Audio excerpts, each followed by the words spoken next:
Hello everyone. तो हम कर रहे थे क्लास 10th का चैप्टर नंबर 9 और इसके काफ़ी सारे जो लेक्चर हैं हम ऑलरेडी देख चुके हैं। इसके काफ़ी सारे जो सम्स हैं वो भी हम सॉल्व कर चुके हैं। वर्ड प्रॉब्लम काफ़ी सारे सॉल्व हो चुकी है। अब आज एक दो कुछ नए सम करेंगे। देखिए, सबसे पहले हम स्टेटमेंट देखते हैं, ठीक है। इसके थोड़े ही एक मोस्ट प्रोबेबली एक या दो लेक्चर और हो गए और ये हमारा जो चैप्टर है वो ख़त्म हो जाएगा, ठीक है। फिर हम अपना स्टार्ट करेंगे नया चैप्टर। क्लियर? आ जाओ, तो स्टेटमेंट देखते हैं। इसकी स्टेटमेंट क्या है? As observed from the top of 75 metre high lighthouse. देखो, मैंने तुम लोगों को अपने पिछले लेक्चर में एंगल ऑफ एलिवेशन और एंगल ऑफ डिप्रेशन के बारे में अच्छे से समझाया। तो एंगल ऑफ एलिवेशन के हम काफ़ी सारे सम्स कर चुके हैं, बट एंगल ऑफ डिप्रेशन का जो सम है वो अभी तक हमने शायद नहीं किया एक भी। तो एंगल ऑफ डिप्रेशन का जो है वो यहाँ पे सम देख लेते हैं हम लोग, ठीक है। तो स्टेटमेंट क्या है हमारे पास? जो observer, as the observer from the top of 75 metre high lighthouse. देखो, एक लाइट हाउस है जिसकी हाइट हमें देख रखी है। जो लाइट हाउस है वो 75 मीटर हाई है। दैट मीन्स अगर कोई लाइट हाउस है तो लाइट हाउस की जो हाइट है वो हमें 75 मीटर हाई जो है वो दे रखी है। ओके, 75 मीटर हाई है हमारा लाइट हाउस। कहाँ से? From the sea level. देखो, सी लेवल की बात करें तो जो तुम्हारा ग्राउंड लेवल है ना, उसी को यहाँ पे सी लेवल के अकॉर्डिंग बोला गया है। जैसे हमने उस दिन बात करी थी कि ये जो ग्राउंड लेवल होगा, ग्राउंड लेवल यहाँ पे हमने बताया, उन्होंने यहाँ पे सी लेवल की बात कर दी है। तो sea level and ground level is almost the same thing. तो यहाँ पे हम ग्राउंड लेवल ले सकते हैं। Okay, now the angle of depression of two ships. दो शिप हैं, दो शिप 30 डिग्री का और 45 डिग्री का एंगल बना रही हैं। ध्यान से देखो, एंगल ऑफ डिप्रेशन की बात करी गई है। Angle of depression. अब मैंने आपको बताया है कि जो एंगल ऑफ डिप्रेशन है वो कहाँ बनता है? यहाँ बनता है? नहीं, वो एंगल ऑफ डिप्रेशन यहाँ नहीं बनता। हम क्या करते हैं, जो हमारी हॉरिजॉन्टल लाइन है उसके पैरेलली एक लाइन ड्रॉ करते हैं। जैसे ये हमारा टॉप है ना लाइट हाउस का, ये जो टॉप है, इस टॉप से हम क्या करेंगे, इसके पैरेलली एक लाइन ड्रॉ करेंगे। ओके, तो इसके पैरेलली हमने क्या ड्रॉ कर दिया? एक लाइन ड्रॉ करी। अब ये वाली जो लाइन होगी इसको हम क्या बोलेंगे? ये हमारा हॉरिजॉन्टल लेवल होगा।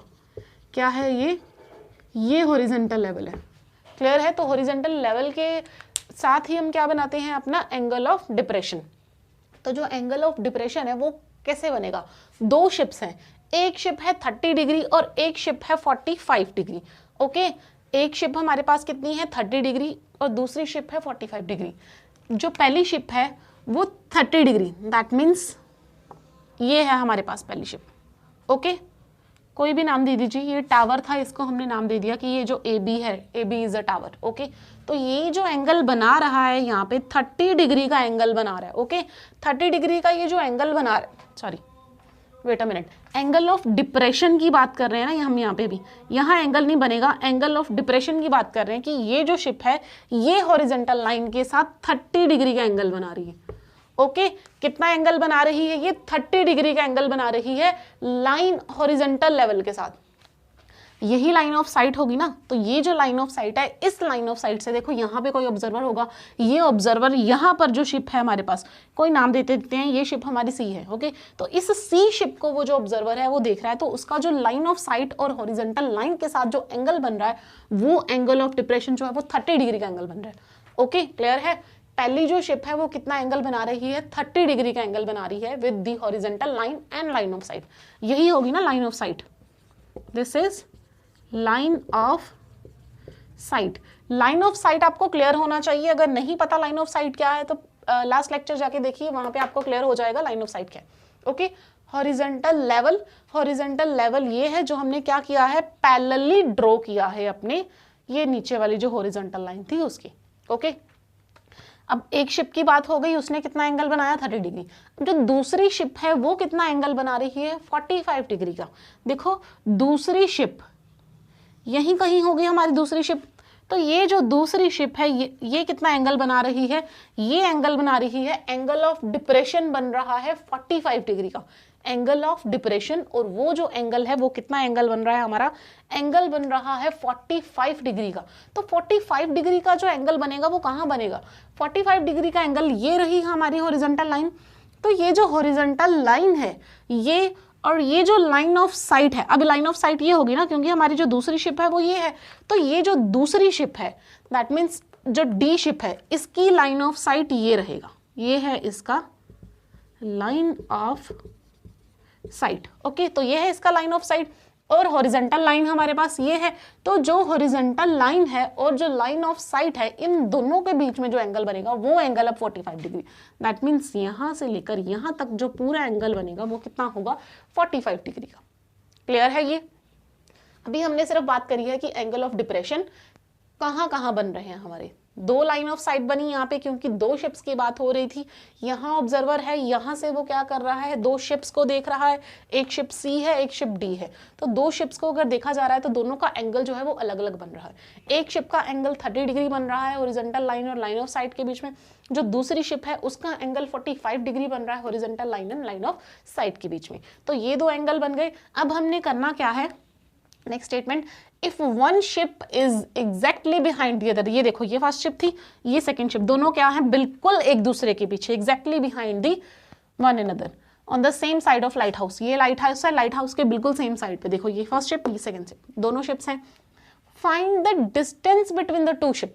देखो ये शिप सी है, ये शिप डी है, दोनों के बीच का जो डिस्टेंस है दैट मीन्स हमें ये वैल्यू फाइंड करनी है। ओके, सी डी की वैल्यू हमें फाइंड करनी है। क्लियर है? तो CD की वैल्यू फाइंड करेंगे। अब CD की वैल्यू हमारे पास नहीं गिवन, तो CD की वैल्यू फाइंड करेंगे। क्लियर? अब एक बात और देखो, एंगल ऑफ डिप्रेशन दे रखे हैं तुम्हें, तो एंगल ऑफ डिप्रेशन अगर दिए गए हैं तो तुम लोग कैसे ये सम सॉल्व कर सकते हो। इस सम को सॉल्व करने के लिए तुम्हें क्या करना पड़ेगा, ये जो एंगल है ये नीचे लेके आने पड़ेंगे। जब तक ये एंगल तुम लोग यहाँ बेस पे नहीं लेके आओगे, तुम अपना जो कंसेप्ट है ट्रायंगल वाला, ट्रिग्नोमेट्रिक रेशियोज वाला, वो यहाँ पे अप्लाई नहीं कर सकते। तो देखो, अगर मैं यहाँ पे देखूँ तो ये लाइन और ये लाइन, कोई भी नाम दे दीजिए इसको, AL दे देते हैं। तो AL जो लाइन है वो किसके पैरेलल है, BC के, वो पैरेलल है BC के। दो लाइंस आपस में क्या है, पैरेलल, AL एंड BC, दो पैरेलल लाइंस हैं। देखो ये है तुम्हारी AL और ये है तुम्हारी BC। क्लियर? अब एक लाइन इसके ट्रांसवर्सल है, ये जो लाइन है AC क्या है, इसकी ट्रांसवर्सल। ओके, AC क्या बना रही है इसके ऊपर, ट्रांसवर्सल लाइन। अब देखो, अगर ये एंगल 30 डिग्री का है तो ये एंगल भी 30 डिग्री का होगा। क्यों? क्योंकि ये दोनों कौन से एंगल बन रहे हैं, ऑल्टरनेट इंटीरियर एंगल्स। अगर अंदर दो पैरेलल लाइंस के अंदर वाली साइड पे दो क्रॉस पे एंगल बनते हैं तो वो एंगल आपस में क्या होते हैं, इक्वल होते हैं। क्यों इक्वल होते हैं? क्योंकि ये ऑल्टरनेट इंटीरियर एंगल होते हैं। कौन से एंगल होते हैं ये, ऑल्टरनेट इंटीरियर एंगल। और ऑल्टरनेट इंटीरियर एंगल आपस में हमेशा क्या होते हैं, इक्वल होते हैं। दैट मीन्स अगर ये एंगल 30 डिग्री का है तो ये एंगल भी कितना होगा, 30 डिग्री का ही होगा। ओके, तो ये एंगल अगर 30 डिग्री का है, बात सिर्फ अभी कौन सा ट्रायंगल ये इसकी हो रही है, AB और C की। तो ये एंगल अगर 30 डिग्री का है तो ये एंगल भी कितना हो जाएगा हमारे पास, 30 डिग्री का। क्लियर है? ये एंगल कितना आएगा, 30 डिग्री का, बिकॉज ये वाली लाइन और ये वाली लाइन आपस में क्या है, पैरेलल, और ये क्या कर रही है, ट्रांसवर्सल का काम कर रही है। तो दो पैरेलल लाइन को अगर कोई लाइन एक ट्रांसवर्स करती है, कट करती है, तो उस लाइन के अंदर जो ऑल्टरनेट इंटीरियर एंगल होते हैं वो क्या होते हैं, इक्वल होते हैं। दैट मीन्स अगर ये 30 डिग्री का है तो ये भी क्या होगा, 30 डिग्री का ही होगा। क्लियर है यहाँ तक कि ये 30 डिग्री है तो ये 30 डिग्री कैसे आया। नाउ अब इसी की बात करते हैं, हमारे पास दो पैरेलल लाइंस। देखो अगेन दो पैरेलल लाइंस है हमारे पास, कौन कौन सी, एक पैरेलल लाइन है AL और एक पैरेलल लाइन है BC। AL और दूसरी है हमारे पास BC। ओके, ये दो पैरेलल लाइंस है। अब हमारे पास जो ट्रांसवर्सल है वो कौन सी है, अब ट्रांसवर्सल है ये AD। ओके, ट्रांसवर्सल कौन सी है अब, AD ट्रांसवर्सल है। दो पैरेलल लाइंस, अगेन वही कंसेप्ट आएगा कि दो पैरेलल लाइंस को अगर एक लाइन कट कर रही है, ट्रांसवर्स कर रही है, तो अगर ये एंगल 45 डिग्री का है तो ये एंगल भी तो 45 डिग्री का ही होगा। क्यों? क्योंकि ये क्या है, ऑल्टरनेट इंटीरियर एंगल्स। तो ऑल्टरनेट इंटीरियर एंगल्स जो होते हैं वो आपस में क्या होते हैं, इक्वल होती हैं। तो ये अगर 45 डिग्री का है तो ये भी 45 डिग्री का ही होगा। ओके, दैट मीन्स ये angle 45 degree, this is also 45 degree. तो ये दो पैरेलल लाइंस थी, ये AD इज अ ट्रांसवर्सल। अगर ये एंगल 45 डिग्री का है तो ये एंगल भी कितना आ जाएगा मेरे पास, 45 डिग्री का। ये क्लियर है। यहाँ पे 45 डिग्री और यहाँ पे 30 डिग्री क्यों आया? क्योंकि दो पैरेलल लाइंस थी और उन दो पैरेलल लाइंस को अलग अलग ट्रांसवर्सल जो है वो कट कर रही है। तो अगर पैरेलल लाइन में कोई ट्रांसवर्सल आ जाती है तो उसके अंदर जो ऑल्टरनेट इंटीरियर एंगल है वो इक्वल होते हैं। ऑल्टरनेट इंटीरियर एंगल कौन से होते हैं? जो अंदर दो पैरेलल लाइंस के अंदर वाली साइड पे क्रॉस पे एंगल बनते हैं। ये angle that means angle 1 angle 2 के इक्वल होगा, एंगल 3 एंगल 4 के इक्वल होगा। क्लियर है? तो आइए अब ये डायग्राम जो है इसको अच्छे से थोड़ा बना लेते हैं और हम इस सम को सोल्व करना शुरू करते हैं। ठीक है, समझ आया कि नहीं आया प्लीज कमेंट करके बताया करिए। ओके, तो हम अपने डायग्राम बना लेते हैं। डायग्राम बनाने के बाद कुछ भी हमारे पास रह नहीं जाता, इजी सा सम है। देखो, ये था तुम्हारे पास एक tower A B, height tower की दी हुई थी 75 मीटर। क्लियर? यहाँ पर हमारे पास दो शिप्स थी, एक शिप थी शिप सी और दूसरी शिप थी शिप डी।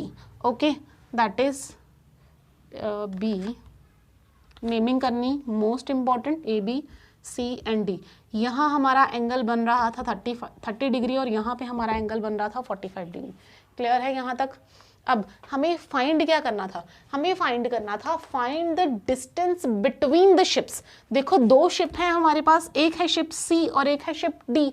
तो दोनों के बीच का जो डिस्टेंस है दैट मीन हमें सी और डी की वैल्यू फाइंड करनी है। ओके, सी डी की वैल्यू फाइंड करेंगे। क्लियर है? चलो, दो ट्राइंगल्स पहले ट्राइंगल पे आते हैं, ए बी एंड सी पे। ध्यान से देखो, ये जो टावर है बिल्कुल सीधा खड़ा होगा, बिल्कुल सीधा खड़ा है, दैट मीन्स यहाँ पे क्या बना रहा है? 90 डिग्री का एंगल। तो यहाँ पे 90 डिग्री का एंगल बना रहा है, दैट मीन्स ये साइड क्या हो जाएगी? परपेंडिकुलर। और ये जो नीचे वाली साइड है ये हमारी क्या हो जाएगी? बेस। ये पूरी की पूरी साइड। ओके, और ये जो सामने वाले हैं ये क्या काम करेंगे? ये हाइपोटेन्यूज का काम करेंगे। यहाँ पे जो लाइन ऑफ साइट है वो हाइपोटेन्यूज का काम करेगी। पहले हम ट्राइंगल लेते हैं अपना ए बी सी। इन ट्राइंगल को सोल्यूशन स्टार्ट करने लगे हैं हम। ओके, तो सोल्यूशन स्टार्ट किया इन ट्राइंगल ए बी सी। पहले हमने ट्राइंगल कंसीडर करी ए बी सी, सिर्फ इतनी सी triangle. Okay, A B and C. अभी ये पोर्शन छोड़ दीजिए कि ये पोर्शन इसके साथ है, हम सिर्फ ए बी और सी ट्राइंगल देख रहे हैं। ओके, देखो हमें फाइंड क्या करना है? ये वाला डिस्टेंस, ये डिस्टेंस फाइंड करेंगे। ये क्या है हमारे पास? बेस। और गिवन क्या है हमें? ये वाला distance, height of light house. तो हाइट ऑफ लाइट हाउस ये क्या बन जाता है हमारे पास? परपेंडिकुलर। तो देखो, बेस और परपेंडिकुलर गिवन है। मैंने आपको हमेशा बताया है कि जब बेस और परपेंडिकुलर गिवन होते हैं हमारे पास, दैट मीन्स ये बेस और परपेंडिकुलर किसकी बात करेंगे? या तो टेंजेंट थीटा की बात करेंगे या कॉट थीटा की बात करेंगे। डायरेक्टली किसके साथ लिंक है? ये टेंजेंट थीटा और कॉट थीटा। और दोनों में से बेसिक टी रेशियो कौन सी है हमारी? Tangent theta. तो हम यहाँ पे किससे प्लस हम सॉल्व करेंगे? टेंजेंट थीटा के साथ। क्लियर है? तो यहाँ पे कितना आ जाएगा हमारे पास? Tangent theta. देखो, थीटा किसके इक्वल है? 45 डिग्री के। दैट मीन्स अगर हम यहाँ पे लिखेंगे tangent 45 degree equals to P upon B. P की वैल्यू कितनी है हमारे पास? ए बी है हमारे पास 75 डिग्री। लिख देती हूँ यहाँ पे A B upon B C. Okay, तो tan 45 की वैल्यू होती है 1 which is equal to A B की वैल्यू 75 गिवन है, 75 अपॉन बी सी की वैल्यू हमारे पास नहीं गिवन, तो बी सी को एज इट इज लिख देते हैं। यहाँ से क्रॉस मल्टीप्लीकेशन करेंगे, बी सी आ जाएगा हमारे पास 75 मीटर। ओके, तो बी सी की वैल्यू कितनी आ गई? 75 मीटर। क्लियर है? अब दूसरा ट्राइंगल लेंगे। दूसरा ट्राइंगल कौन सा लेंगे? A B and D. Now in triangle A B D, देखो पूरा ट्राइंगल ले रहे हैं हम, बड़ा वाला ए बी डी। दूसरी शिप की बात हो रही है, पहले हमने एक शिप की बात करी, ए बी सी ट्राइंगल लिया। अब दूसरी शिप की बात करेंगे, ए बी डी ट्राइंगल लेंगे। तो in A B D triangle again हमें फाइंड क्या करना है? बेस। तो बेस फाइंड करना है हमें, और हमारे पास गिवन क्या है? परपेंडिकुलर। तो बेस और परपेंडिकुलर के साथ डायरेक्टली बात करता है टेंजेंट थीटा। थीटा की वैल्यू यहाँ पे हमें 30 डिग्री गिवन है, तो tangent 30 degree which is equal to perpendicular upon base. Perpendicular क्या था हमारे पास? ए बी, तो ए बी की वैल्यू हमें 75 गिवन है। Okay, upon base. बेस यहाँ पे अब बी डी है, ध्यान रखना बी डी बेस है। बी से लेकर डी तक पूरे के पूरे ट्राइंगल की बात हो रही है। Tangent theta which is equal to 1/√3 equals to 75। देखो बी डी की बात करें, ये पूरी बी डी है ना, तो अगर मैं इसको B C plus C D लिखूं, that means B C plus C D. तो कोई प्रॉब्लम नहीं होनी चाहिए क्योंकि ये पूरी की पूरी लाइन है, उसको दो पार्ट्स में कट किया गया है। तो अगर मैं दोनों पार्ट्स को ज्वाइन कर दूंगी तो मेरे पास एक बड़ा वाला पार्ट आ जाएगा, that means B C plus C D. तो यहाँ पर मैं बी डी की जगह क्या लिख रही हूँ, B C plus C D. Clear है। BC की वैल्यू मैं ऑलरेडी फाइंड कर चुकी हूँ, BC की वैल्यू मेरे पास 75 मीटर है। तो यहाँ BC की जगह मैं क्या फिल कर दूंगी, 70। पहले क्रॉस मल्टीप्लीकेशन कर लेते हैं इसकी जब क्रॉस मल्टीप्लीकेशन करेंगे BC plus CD which is equal to 75√3। Clear है। ये देखो क्रॉस मल्टीप्लीकेशन करी है, BC और CD 1 के साथ मल्टीप्लाई होगा, एज इट इज आ जाएगा। जब √3 और 75 की मल्टीप्लीकेशन होगी तो 75√3 आएगा। क्लियर है। नाउ BC की वैल्यू मेरे पास ऑलरेडी गिवन है 75 मीटर, जो मैंने अभी अभी निकाली है फर्स्ट ट्राइंगल से। ओके, तो 75 metre, 75 plus CD which is equal to 75√3। Clear है। यहाँ तक कुछ नहीं किया है अभी, बस क्या किया है, जो पूरा हमने बड़ी साइड ली थी BD, उसको छोटे छोटे दो पार्ट्स में डिवाइड करके एडिशन किया, और BC की वैल्यू जो मैंने पहले ट्राइंगल से अपने निकाली थी वो यहाँ पे फिल कर दी है। Okay, 75 plus CD equals to 75√3। अब देखो मेरे को फाइंड क्या करना था, मेरे को फाइंड करना था दोनों शिप्स के बीच का distance between the two ship. अब दोनों शिप्स के बीच का डिस्टेंस कितना था, शिप कौन कौन सी थी, एक C और एक D, दोनों के बीच का डिस्टेंस कितना है, CD। तो मेरे को CD की वैल्यू चाहिए। ओके, तो CD को अपने इस साइड पे रखो, यहाँ पे कितना है 75√3, ये प्लस है, इक्वल टू के उस साइड पे जाएगा तो क्या हो जाएगा, माइनस 75। तो देखो CD की वैल्यू क्या आ रही है, CD आ रहा है मेरे पास 75√3 माइनस 75। अगर देखो यहाँ पर भी 75 है, यहाँ पर भी 75 है, अगर मैं कॉमन निकालना चाहूँ तो कॉमन निकाल सकते हैं। तो CD की वैल्यू कितनी आएगी, 75 को कॉमन निकालो, 75। यहाँ पर मेरे पास कौन सी टर्म बच जाएगी, ये चीज कॉमन आ चुकी है, बचेगा क्या, √3। तो यहाँ पे बचेगा √3 माइनस, देखो 75 में ऑलरेडी बाहर निकाल चुकी हूँ, तो मेरे पास यहाँ पे क्या बचेगा, 1। तो मेरे पास CD की वैल्यू कितनी आ गई, 75√3 माइनस 1 मीटर। ओके, तो ये CD क्या है, distance between the two ships. तो दो शिप्स का जो डिस्टेंस आया वो किसके इक्वल है, 75 इंटू √3 माइनस 1 मीटर। ये दोनों शिप्स का डिस्टेंस आ गया। यही चीज हमने फाइंड करनी थी। देखो कितना इजी सम था, कुछ नहीं करना, बस शिप्स का हमें एंगल ऑफ जो एलिवेशन, सॉरी यहाँ मैंने आपको एंगल ऑफ एलिवेशन नहीं बनाया, एंगल ऑफ जो एलिवेशन बनेगा उसको ध्यान में रखना है, और आपको क्या निकालना है, अपना यहाँ पे सम सॉल्व करना है। ओके, एंगल ऑफ डिप्रेशन हमें गिवन था, हमें क्या गिवन था, एंगल ऑफ डिप्रेशन गिवन था। उस एंगल ऑफ डिप्रेशन के ऊपर हमने अपनी पैरेलल लाइन वाला कंसेप्ट लगा के वो एंगल जो है वो नीचे बनाए। एंगल नीचे बनाने के बाद हमारा जो सम है वो और भी इजी हो गया। टेंजेंट थीटा के साथ हमने यहाँ पे सम निकाल लिया। टेंजेंट 45 की वैल्यू 1 होती है, टेंजेंट 30 की वैल्यू 1/√3 होती है। टेबल लर्न कर लीजिए क्योंकि ये जो टेबल है वो बहुत ही यूजफुल है, हर एक मोस्टली हर सम में ये जो वैल्यू है ये यूज हो रही है। क्लियर है, इसीलिए मैंने आपको ये जो टेबल है ये पहले ही करा दिया था ताकि सम्स के अंदर हमें कोई प्रॉब्लम ना हो। क्लियर है, नोट कर लीजिए। चलो अगला सम देखते हैं।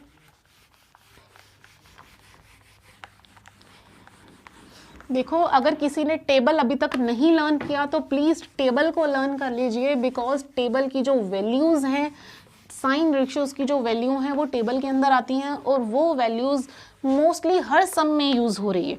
तो अगर वो वैल्यूज आपको लर्न नहीं हो रही तो मैंने आपको उसमें एक ट्रिक बताई है, उसको लर्न कैसे करना है।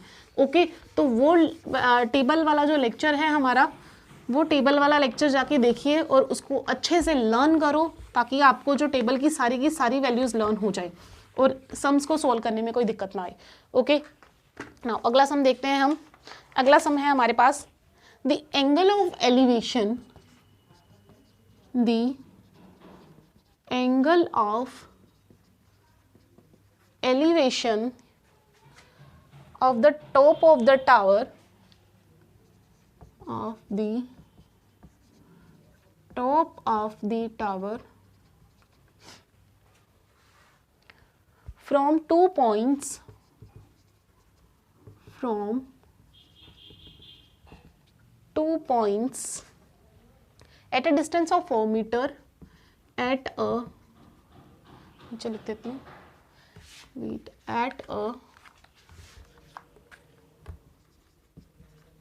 at a distance of 4 meter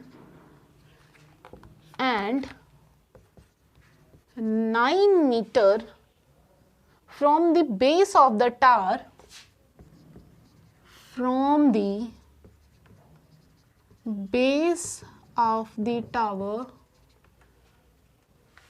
and in same straight line, and in same straight line, and in the same straight line with it and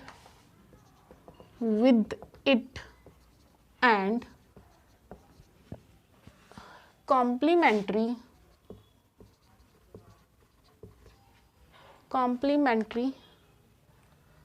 prove that the height of the tower is 6 meter.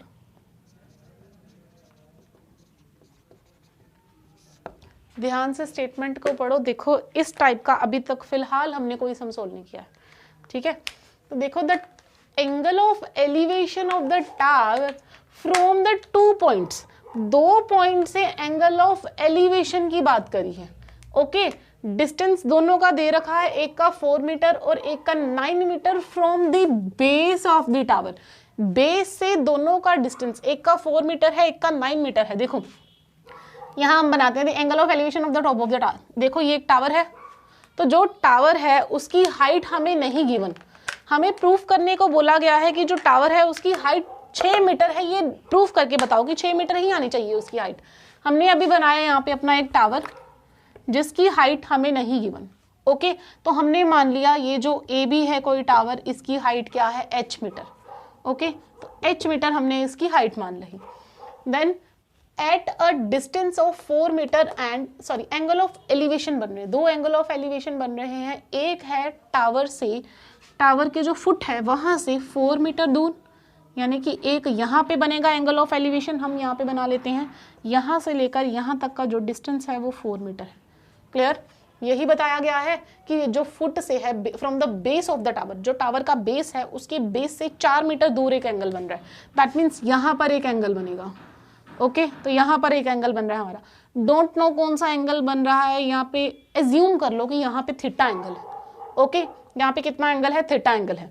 अब दूसरा वो बोल रहा है 9 metre from the base of the tower, जो दूसरा angle of elevation बनेगा, that means यहाँ से जो दूसरा एंगल बनेगा वो कितना दूर है, वो है तुम्हारे फुट से 9 मीटर दूर। ओके, तो वो फुट से कितना दूर बन रहा है, 9 मीटर की दूरी पे बन रहा है। दैट मीन्स यहाँ पे जो एंगल बनेगा एंगल ऑफ एलिवेशन, उसका बेस से जो डिस्टेंस होगा वो कितना होगा, 9 मीटर। ओके, यहां से लेकर यहां तक का जो डिस्टेंस है वो कितना गिवन है, 9 मीटर गिवन है। यही चीज बोली गई है the angle of elevation of the top of the tower की। यहाँ पे कोई observer sorry angle of elevation बन रहा है, यहाँ पे टावर का जो एंगल ऑफ एलिवेशन बन रहा है कहाँ बन रहा है, एक थीटा बन रहा है और दूसरा एंगल अभी हमें नहीं मालूम। तो जो पहला एंगल थीटा बन रहा है वो कितनी दूरी पे बन रहा है, 4 मीटर की दूरी पे बन रहा है टावर से। और जो दूसरा एंगल बन रहा है हमारा, दूसरा एंगल टावर के बेस से 9 मीटर दूर है। ओके, वो 9 मीटर की दूरी पर बन रहा है दूसरा एंगल। और in the same straight line, देखो सेम स्ट्रेट लाइन पर ही दोनों एंगल बन रहे हैं। And it complementary. Now complementary angle क्या होते हैं, उसने बोला कि ये जो 2 एंगल हैं ये 2 एंगल कंप्लीमेंट्री हैं। दैट मीन्स अगर मैं 2 एंगल मानूं, एक एंगल थीटा है और दूसरा एंगल थीटा 2 है, एक मैंने थीटा 1 मान लिया, एक को थीटा 2 मान लिया, तो दोनों का जो सम है वो 90 डिग्री के इक्वल आएगा। ये होते हैं कॉम्प्लीमेंट्री एंगल्स। जो कॉम्प्लीमेंट्री एंगल्स होते हैं दोनों एंगल्स को सम करके 90 डिग्री के इक्वल आना चाहिए। ओके, कॉम्प्लीमेंट्री एंगल कौन से होते हैं, sum of 2 angles which is equal to 90 degree is called complementary angles. Okay, तो कॉम्प्लीमेंट्री एंगल्स दैट मीन्स दोनों का सम किसके इक्वल आना चाहिए, 90 डिग्री के इक्वल। अब एक को मैं थीटा मान चुकी हूँ, तो दूसरा एंगल मेरा कितना होगा। देखो मैंने यहां से बोला आपको कि जो 2 एंगल है वो क्या होने चाहिए, दोनों का सम 90 के इक्वल होना चाहिए। अगर एक मेरा एंगल थीटा है तो यहाँ से थीटा 2 की वैल्यू कितनी आएगी, 90 माइनस थीटा, यही वैल्यू आएगी थीटा 2 की। तो यहाँ पर थीटा 2 कितना आ गया मेरे पास, 90 डिग्री माइनस थीटा। क्योंकि मैंने पहला एंगल कितना लिया था, थीटा लिया था, तो दूसरा एंगल कितना आना चाहिए, 90 माइनस थीटा। यही चीज हमने निकाली है कि अगर एक एंगल को थीटा माना है तो दूसरा एंगल कितना आएगा, 90 माइनस थीटा। तो यहाँ से क्लियर है आपको, जो एंगल ऑफ एलिवेशन बन रहा है वो कितना बन रहा है, एक एंगल है मेरे पास थीटा, तो दूसरा कितना आ जाएगा, 90 माइनस थीटा। ये हमने कहाँ से निकाला है, देखो ये एक सिंपल सा एक वर्ड दे रखा था यहाँ पे, कॉम्प्लीमेंट्री। तो उस कॉम्प्लीमेंट्री वर्ड से हमने जो दो एंगल ऑफ एलिवेशन है वो निकाले। कौन कौन से एंगल ऑफ एलिवेशन, एक एंगल है थीटा और दूसरा क्या है, 90 माइनस थीटा। क्लियर है, ये थीटा और 90 माइनस थीटा कैसे आया, क्योंकि ये एंगल क्या थे, कॉम्प्लीमेंट्री थे। और कॉम्प्लीमेंट्री एंगल क्या होते हैं, जिनका सम क्या होता है, 90 डिग्री इक्वल। क्लियर है। अब हमें फाइंड क्या करना है, prove that the height of the tower is 6 metre. हमें ये चीज प्रूव करनी है कि इसकी जो टावर की हाइट है वो 6 मीटर है। दैट मीन्स ये जो ए बी हमें गिवन है, ये ए बी जिसको मैंने एच माना था, मुझे प्रूव करना है कि जो एच है वो 6 मीटर के इक्वल है। ये मुझे प्रूव करना है। ओके, ये चीज मुझे गिवन नहीं है, ये मुझे प्रूव करनी है। यहाँ पे क्या लिखा है, प्रूव दैट। ओके, तो मुझे ये चीज प्रूव करनी है कि ये 6 मीटर के इक्वल है। क्लियर है। तो आइए इसका सॉल्यूशन देखते हैं। बड़ा ही इजी सा सम है ये, कुछ नहीं है इस सम में। डायग्राम बन गई, अब तो वैसे ही कुछ नहीं बचा। चलो आओ देखते हैं सम क्या था हमारे पास। एक टावर है ए बी, ओके, दो यहाँ पर हमारे पास क्या बन रहे थे, एंगल ऑफ एलिवेशन। एक कितना था, थीटा, तो दूसरा एंगल ऑफ एलिवेशन कितना था, दूसरा एंगल ऑफ एलिवेशन बना था 90 माइनस थीटा। ओके, दूसरा कितना बना, 90 माइनस थीटा। नीचे हमें दे रखी थी इनकी, ये था 4 मीटर डिस्टेंस। ओके, बेस से एक जो एंगल बना है उसका डिस्टेंस कितना था, 4 मीटर। और बेस से ही जो दूसरा एंगल बना है उसका डिस्टेंस हमें दे रखा था 9 मीटर। क्लियर है, एक का डिस्टेंस कितना था, 4 मीटर और दूसरे का डिस्टेंस कितना था, 9 मीटर। डन। हमें ये चीज प्रूव करनी है कि ये चीज 6 मीटर की इक्वल है। फिलहाल हम मान के चलते हैं कि ये हमारे पास है ही नहीं। ओके, तो हम इसको फाइंड करना स्टार्ट करते हैं कि ए बी की हाइट कितनी है। क्लियर, सोल्यूशन करते हैं हम अपना। पहले हम ट्राइंगल लेंगे A B. Naming is more important, most important naming, वो जो हमने अभी तक नहीं करी। तो A B C, let suppose ये जो एंगल बन रहा है ये किसी सी पॉइंट पे बन रहा है, और जो दूसरा 90 माइनस थीटा बन रहा है वो किसी डी पॉइंट पे बन रहा है। ओके, तो हमने सबसे पहले एक ट्राइंगल कंसीडर किया, A B and C. Now in triangle A B C, okay, triangle कौन सा लिया है हमने, A B and C. A B C triangle में हमारे पास गिवन क्या क्या है, देखो ये जो टावर है बिल्कुल सीधा खड़ा होगा, दैट मीन्स यहाँ पे 90 डिग्री का एंगल बन रहा है। ये चीज हमारी क्या हो गई, बेस हो गई, थीटा के बिल्कुल सामने वाला, दैट इज परपेंडिकुलर। तो हमें बेस गिवन है, यहाँ पर बेस गिवन है। फाइंड क्या करना है हमें, परपेंडिकुलर फाइंड करना है। तो बेस और परपेंडिकुलर की जो डायरेक्टली बात करें उसको हम क्या बोलते हैं, टेंजेंट थीटा। हमारे पास बेसिक रेशियो है टेंजेंट थीटा। तो यहाँ पर एंगल कितना गिवन है हमें, एंगल गिवन है ए बी सी के अंदर थीटा। तो tangent theta equals to perpendicular upon base. Perpendicular कितना है हमारे पास, परपेंडिकुलर जो है वो ए बी, तो कितना आ जाएगा, tangent theta equals to A B upon B. B की वैल्यू यहाँ पे कितनी गिवन है, बी क्या है हमारे पास, बेस, यानी कि बी सी की वैल्यू है 4 मीटर। तो यहाँ पर आ गया 4। यहाँ से ए बी की वैल्यू कैलकुलेट कीजिए, क्रॉस मल्टीप्लीकेशन होगी। ओके, तो ए बी की वैल्यू, अच्छा ऐसे ही रहने दीजिए इसको, let this mark equation number 1। Okay, equation number 1 आ गई। अब इन ट्राइंगल, अब दूसरा ट्राइंगल लीजिए ए बी एंड डी। अब दूसरा ट्राइंगल हमने कौन सा लेना है, in triangle A B and D. A B D triangle हमने कंसीडर किया। इस ट्राइंगल में भी हमें क्या फाइंड करना है, पी की वैल्यू फाइंड करनी है। पी की वैल्यू फाइंड करनी है। गिवन क्या है हमें, गिवन हमें बेस गिवन है बी डी पूरा। ओके, बेस गिवन है, परपेंडिकुलर एंड बेस गिवन है। अगेन कौन सा वाली टी रेशियो लगेगी हमारे पास, यहाँ पे जो टी रेशियो अप्लाई होगी वो कौन सी होगी, टेंजेंट थीटा। यहाँ पर हमारे पास जो थीटा है वो 90 माइनस थीटा है। तो tangent 90 minus theta which is equal to perpendicular upon base. Perpendicular क्या है हमारे पास, ए बी। तो यहाँ पे लिख लीजिए ए बी अपॉन बेस की वैल्यू, यहाँ पे पूरा बी डी की वैल्यू कितनी गिवन है, 9। क्लियर है, ये देखो टेंजेंट 90 माइनस थीटा। जब 90 माइनस थीटा हो दैट मीन्स वो कौन से क्वाड्रेंट में शिफ्ट हो रहा है, फर्स्ट क्वाड्रेंट में ही रह रहा है। तो जब 90 डिग्री का एंगल आता है ना हमारे पास, तो 90 में जो टी रेशियो है वो चेंज हो जाती है। 90 डिग्री माइनस थीटा आ जाए तो हमारे पास जो टी रेशियो है वो चेंज हो जाती है। टेंजेंट थीटा फिर किसमें चेंज हो जाता है? कॉट थीटा में। तो tangent 90 minus theta which is equal to cot theta. तो टेंजेंट 90 माइनस थीटा की जगह क्या आ जाएगा? Cot theta. ये क्या आ गया? Cot theta. देखो यहाँ पे कॉट थीटा प्लस का आएगा कि माइनस का आएगा? 90 माइनस थीटा। देखो 90 माइनस थीटा, यानी कि ये था 90 हमारा, ये फर्स्ट क्वाड्रेंट में ही रह रहा है 90 माइनस थीटा, यानी कि 90 डिग्री में से भी कुछ कम हो रहा है। तो 90 में से कुछ कम हो रहा है, दैट मीन्स वो फर्स्ट क्वाड्रेंट में रह रहा है। और मैंने आपको बताया था कि फर्स्ट क्वाड्रेंट में सारी की सारी वैल्यू क्या होती हैं? पॉजिटिव।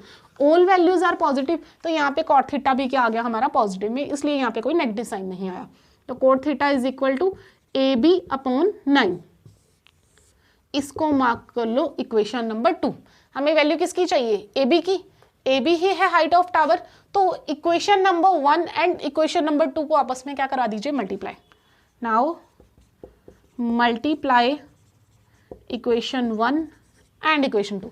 तो इक्वेशन 1 और इक्वेशन 2 को मल्टीप्लाई कराइए। लेफ्ट हैंड साइड लेफ्ट में मल्टीप्लीकेशन होगी और राइट हैंड साइड राइट में मल्टीप्लीकेशन होगी। जैसे AB क्या है यहाँ पे? AB upon 4 into AB upon 9 which is equal to tangent theta into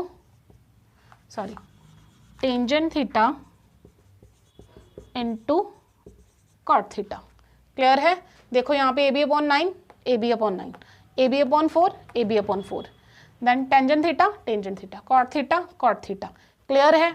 अब ये देखो AB into AB which is equal to AB square upon 4 into 9 which is equal to 36।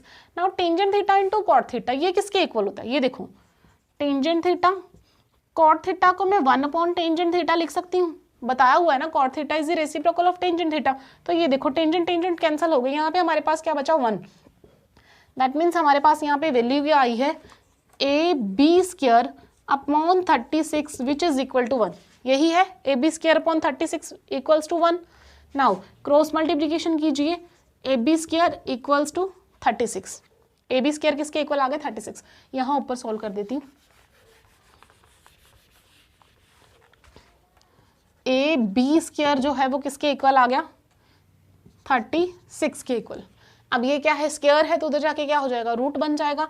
तो AB equals to under root 36, और under root 36 की value क्या होती है? 6 plus minus 6 होती है यहाँ पे। Okay, plus minus 6 under root 36 which is equal to plus minus 6, यानी कि एक वैल्यू यहाँ से प्लस की आएगी और एक वैल्यू यहाँ से माइनस की आएगी। यानी कि AB की जो वैल्यू है एक बार आएगा +6 और एक बार AB की वैल्यू जो आएगी वो कितनी आएगी? AB is equal to -6। Okay, अब मेरे को बताओ जो हाइट है वो कभी भी नेगेटिव में मेजर होती है? नहीं, जो हाइट है वो हमेशा पॉजिटिव में ही मेजर होती है, नेगेटिव में मेजर हाइट को नहीं करते। तो AB की वैल्यू कितनी आ गई? 6 मीटर। ओके, AB की वैल्यू कितनी आ गई हमारे पास? AB की वैल्यू आई 6 मीटर। तो यही चीज हमें प्रूव करनी थी कि जो टावर है वो कितना हाई है? 6 मीटर हाई है। तो हमने प्रूव कर दिया कि जो AB की वैल्यू कितनी आई है? 6 metre. That means hence proved कि जो AB जो टावर है वो हमारा कितना है? 6 metre. Hence proved. Okay, that is AB is equal to, or you can say height of the tower is 6 meter. Okay, clear है ये चीज? Done? Thank you.